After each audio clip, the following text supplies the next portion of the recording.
Ang buhay parang dagat na kung saan lahat tayo nagtipon. Sa dami ng isda nakabingwit ako ng hipon. Hindi ka lang maganda pag hindi nakatalikod. Parang ipot ka ng ibon magpakipot. Hindi ka nais-nais pero hulog ka ng langit. Nakakaati kahit puro kuto ka sa anit. Kalait-lait pero kahit upod ka ng pangit. Sa'kin mas kaakit-akit kapag natuto kang mag-ahit. Hindi ka man napiling, ikaw lang ang kapiling ko. Kahit hindi pilitin, ikaw ang pipiliin ko. Para kang rebisco, ang sarap ng feeling ko. Ikaw ang namimiss ko, miss.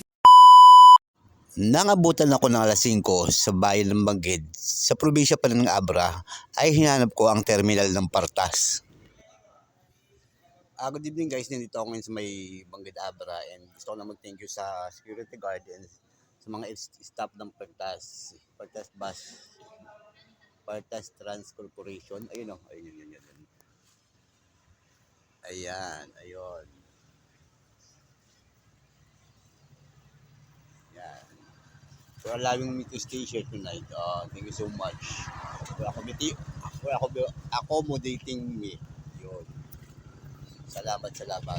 Yun, may matutulugan akong maaari ngayon. Thankfully, pumayag ang mga staff at security guard na mag-stay ako sa terminal nila the whole night because I am not familiar nor well-oriented in Abra. At nang magising ako ng alas 4 ng umaga, inumpisahan ko ng pumadya kahit napakadilim pa.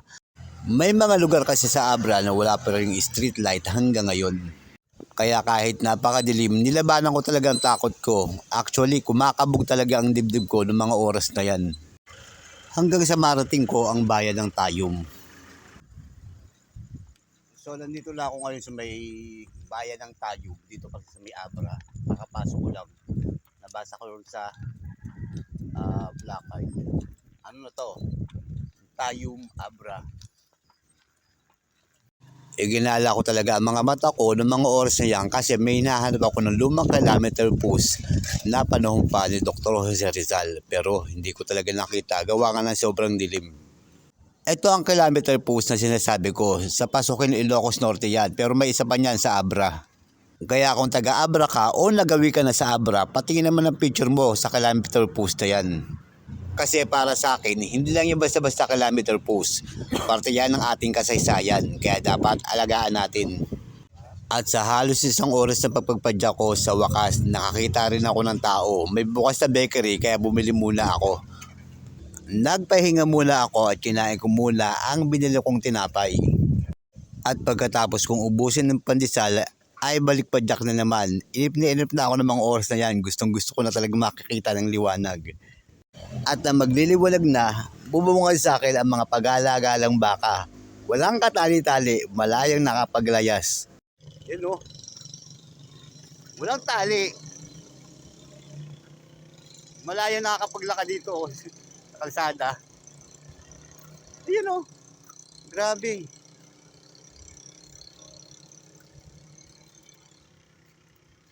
Yan o.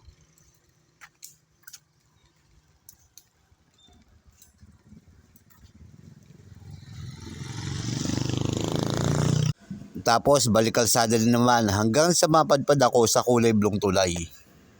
At bigla akong napaisip kung bakit blue ang tulay na to. Normally kasi sa mga nadadaanan ko mga tulay, kulay kahel or orange. At ang laban ng isip ko ng mga oras na yan, di kaya political issue din naman to kaya binago ang kulay ng tulay. Siyempre bago sa paningin, kaya picture muna. Pero nung bumaba ako sa ilalim ng tulay, originally kulay orange talaga ang tulay. Bakit kaya pinatungan? At sa mga nakakaalam kung bakit ginawang kulay blue ang tulay na yan, paki-comment na lang.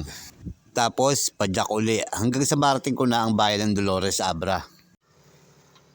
Buti na lang nahasa ako sa Marilake, sa mga ganitong klaseng kalsada.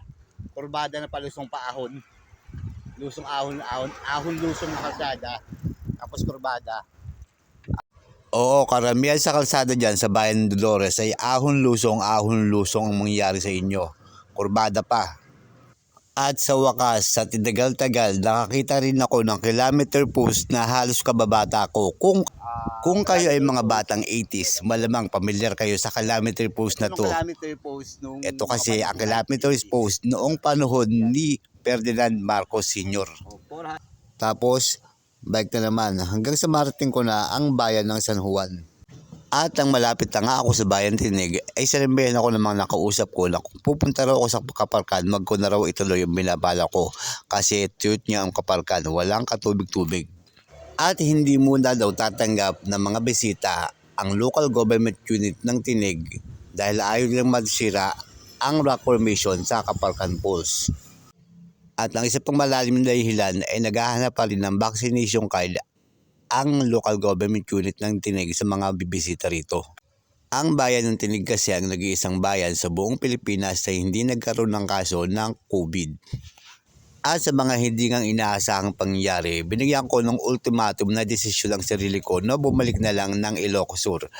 At yan ang panglabing isang araw ko sa kalsada mula Pasig paikot ng Norte. Maraming salamat sa panonood and God bless. 2 days pa lang sila dito sa mundo. Yan, bagong panganakin ng nanay nila. Ayan o. Ang cute.